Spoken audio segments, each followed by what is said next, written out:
ఏంటి పొద్దు పొద్దున్నే చేపలు చూపించేస్తుంది అనుకుంటున్నారా? నేనేం చేపలు చూపించట్లేదండి, మా లక్కీనే చూపిస్తున్నాను. మా లక్కీ ఆ చేపలు చూసే ఎగ్జైట్మెంట్ మీరు కూడా చూసేయండి. చేపలు పట్టుబడి దగ్గరికి అయితే తెలిసిన ఫ్రెండ్ ఉంటే వెళ్ళారు. ఆయన మరీ రమ్మని చెప్పారనమాట. మీకు నచ్చిన చేప తీసుకొని వెళ్దురుగానని. మొత్తానికి ఒక మంచి చేపనైతే తీసుకుని ఇంటికి వచ్చేసాడు మా లక్కీ. నేను కాలేజ్ నుంచి తిరిగి వచ్చేసరికి మా రమ్య రెడీగా ఉంది వండడానికి. నువ్వే బాగుండుతావు అక్క, నువ్వే ఉండు అని జనాలను చూశాను కానీ అలసిపోయి వచ్చావు కదా అక్క, నేను వండుతానులే, నువ్వు రెస్ట్ తీసుకో అనే దాన్ని అయితే మా రమ్యనే చూశాను. ఫైనల్గా మా రమ్య చేపల కూర కూడా మీరు అందరూ చూసేయండి. అన్నట్టు మన ఛానల్ ఎవరైనా కొత్తగా చూస్తే ప్లీజ్ లైక్ చేయండి, షేర్ చేయండి, సబ్స్క్రైబ్ చేయండి. ఇంకా మన చేపల కూరలోకి అయితే వెళ్ళిపోదాము. శుభ్రానికి పరిశుభ్రత మా రమ్య అనమాట. ఆ చేపల్ని కడిగి కడిగి కడిగి తెల్లగా తెచ్చేసింది. అప్పటికి 10 సార్లు కడిగింది. నేను చెప్పాను అన్నిసార్లు కడిగితే ఉన్న రుచి పోతుందేమోనని. కాదక్క, శుభ్రంగా లేకపోతే రుచి పక్కన పెడితే రోగం వస్తుందంట. సో ఆల్మోస్ట్ 12 సార్లు కడిగింది. లాస్ట్లో మళ్ళీ పసుపు ఉప్పు వేసి మళ్ళీ కడిగింది.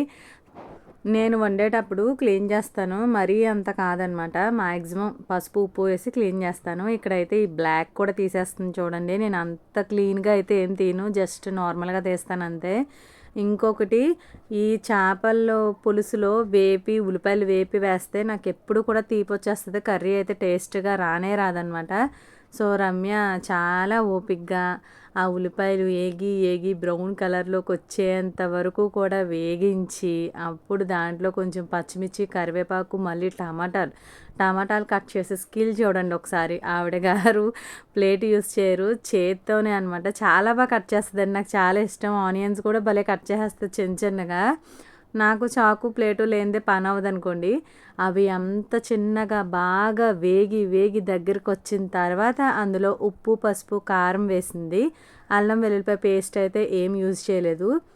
ఎందుకంటే ఫ్రెష్ చేపలకి అల్లం వేయకూడదు, అల్లం వేస్తే ముక్క విడిపోద్ది అనమాట. సో అందరికీ తెలిసే ఉంటుంది. ఇంకా అయితే చింతపండు కొంచెం తీసుకుంది. మ్యాక్సిమం చింతపండు ఒక్కొక్క ఏరియాలో ఒక్కోలా ఉంటుందన్నమాట. అమ్మ దగ్గర అయితే చింతపండు చాలా పులుపు. ఇంకా మా నర్సాపురంలో అయితే చింతపండు అసలు పులుపే ఉండదన్నమాట. ఆల్మోస్ట్ చెప్పాలంటే తీగా అనిపిస్తుంది అప్పుడప్పుడు. అందుకని చాలా లైట్గా వేసుకున్నాము. ఇంకా మనం ప్రిపేర్ చేసుకున్న మసాలా అంతా బాగా దగ్గరకు అయిన తర్వాత, దాన్నే మసాలా అంటున్నానులేండి, వెరైటీగా ఏమీ వేయలేదు అందులో. కొంచెం ముక్కలు అవి కూడా వేసి బాగా ఉప్పు కారం అన్నీ ముక్కలకి పట్టేలాగా కలుపుకున్న తర్వాత బెండకాయలు కట్ చేస్తుంది. బెండకాయలు కూడా చిన్న ముక్కలు అయితే జిగురు వచ్చేస్తాయంట. సో పెద్దగానే వేసిందనమాట. ఈ బెండకాయలు కూడా కొంచెం పులుపు కొంచెం ముక్క మగ్గేంత వరకు ఉంచి తర్వాత వేసిన బెండకాయలు మనం నార్మల్గా ముందే వేస్తాం కదా, అలా కాదనమాట. లాస్ట్లో వేయడానికి ఇది నేను ఖచ్చితంగా వేయమనే చెప్పాను, లేదంటే నాకు అంతగా నచ్చదు. గసగసాలు, వెల్లుల్లి, ఇంకా జీలకర్ర అంతే, వాటినే పొడి చేసి లాస్ట్లో టచ్ ఇస్తామన్నమాట. చాలా బాగుంటుంది. అసలు చింతపండు వేయగానే చేపల కూర టేస్ట్ మారిపోద్ది. సో మ్యాక్సిమం మసాలా అక్కర్లేదు అనుకుంటాం, కానీ చేపల కూర నీచు వాసన వస్తుంది. పైగా డైజెషన్కి కూడా కొంచెం ఇబ్బంది అవ్వకుండా ఈ జీలకర్ర వెల్లుల్లి పేస్ట్ వేసుకుంటే మాత్రం అదిరిపోద్ది. మసాలాలు వేసి ఒక్కొక్క రంగా వండుతాము, ఒక్కొక్కరికి ఒక్కో చేతి వాటం ఉంటుంది. నాకైతే టేస్ట్ బాగా నచ్చిందనమాట. నార్మల్గా వేయించిన చేపల కూరలో ఉల్లిపాయలు వేయించి వేసిన చేపల కూర నాకు అంత టేస్ట్గా అనిపించదు, అసలు నచ్చదు కూడా. ఉల్లిపాయలు కచ్చాపిచ్చాగా తగిలి నోటికి కలిపేటప్పుడు కూడా చాలా చిరాగ్గా అనిపిస్తుంది. బట్ ఇక్కడైతే నాకు అసలు అలా ఏమీ తగలలేదు, బాగుంది. ఇంకా చూసారా ఎంత కలర్ఫుల్గా నీట్గా ఉందో కదా చేపల కూర. ఇంకా రెగ్యులర్గా మనం అందరం వండే విధంగానే, కానీ ఒక్కొక్కరిది ఒక్కొక్క టేస్ట్, ఒక్కొక్కరిది ఒక్కొక్క చేతి వాటం కాబట్టి మా రమ్య వండిన స్పెషల్ కర్రీ అనమాట నా కోసం. నేను పొద్దున్నుంచి అలసిపోయి వచ్చినందుకు సాయంత్రం అయ్యేసరికి చక్కగా భలే వండి పెట్టిందిలేండి. నేను అప్పుడు షార్ట్ వీడియోలో చెప్పాను కదా, ఇంట్లో వాళ్ళకన్నా బయట వాళ్ళు చాలా మెరుగని. రమ్య నాకు ఎప్పుడు బయట దానిలాగా అనిపించలేదు. ఈవెన్ మేము కొట్టుకునే వాళ్ళం, ట్రస్ట్ మీ, మేము చాలా కొట్టుకునే వాళ్ళం, గొడవలు పడేవాళ్ళం. ఈవెన్ నేను రమ్య అయితే తలుపులు వేసుకునే వాళ్ళం కూడా. అంత దారుణంగా కొట్టుకుంటాం. బట్ నెక్స్ట్ డే ఒక 5 to 10 డేస్కి 15 డేస్కి అలా కలిసిపోయామంటే ఆ టైంలో మాకే తెలీదు మా బాండింగ్ అంత స్ట్రాంగ్ అయిపోయిందని.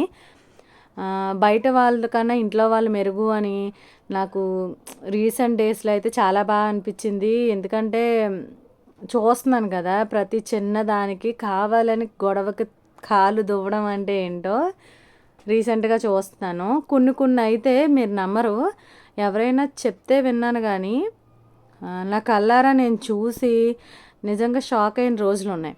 మీకు సింపుల్గా నేను ఈ వీడియోలో ఒక మాట చెప్పాలనుకుంటున్నాను. ఎవరినైనా ఒక మనిషిని ఎగతాళి చేసే ముందు, ఒక మనిషి ఎలా చేశాడో చూసావా అని అనుకునే బదులు అసలు ఆ మనిషి ఎందుకు చేశాడు, ఎంత అవసరం వస్తే అలా కూర్చున్నాడు, ఎందుకు చేశాడు, తన పిల్లల కోసమా, తన భార్య కోసమా, ఎందుకు చేశాడు, అమ్మ పెట్టదో అడుక్కుతే తిననివ్వదని ఒక సామెత ఉంటుందండి. వాళ్ళు చూడరు, మంచి చెడు ఏది కూడా వాళ్ళు చూడరు, వాళ్ళకి అనవసరం, చూసే వాళ్ళకి పడి ఎడుతారు. నిజంగా అలాంటి మాటలు వెనకాల మాట్లాడుకుని ఇది ఉంటుంది తప్ప ఎదురుగా మాట్లాడే దమ్ము ఎవరికే ఉండదు. దమ్ము లేక పక్కనోళ్ళ గురించి పక్కన వాళ్ళతో మాట్లాడి అనిపించే వాళ్ళే తప్ప దమ్ము లేదు ఈ రోజుల్లో ఎవరికైనా. ఆ దమ్మున్న వాళ్ళు ఎవరో కూడా వెనకాల అలా చెడు మాటలు మాట్లాడరు. ఒక్కసారి ఒక మనిషి గురించి చెడు మాట్లాడాలనే ఆలోచన మీకు వచ్చినప్పుడే మీరు ఎంత చెడ్డవాళ్ళో అక్కడ అర్థమైపోతుంది. దేవుడు అనేవాడు ఎక్కడైనా ఒకటేనండి. దేవుడు ఎక్కడైనా ఒకటే. దేవుడు ఎక్కడ చెడు చేయడు. దేవుడు ఎక్కడ ఇది పాపం అని చెప్పడు. నువ్వు మనిషి గురించి చెడు మాట్లాడి ఆ మనిషిని మానసికమైన వేదనకు కారణమైనప్పుడు అది తప్పు, అది పాపం. ఒక మనిషిని నమ్మించి నక్క పులితోలు కప్పుకున్న విధంగా మనిషికి ఒక అన్నం ముద్ద పెట్టి వెనకాల నువ్వు తీసే గోతులు, నువ్వు అనిపించే మాటలు, అది పాపం. పాపం అంటే ఏంటో తెలుసుకుని నీ గురించి నువ్వు వేడు.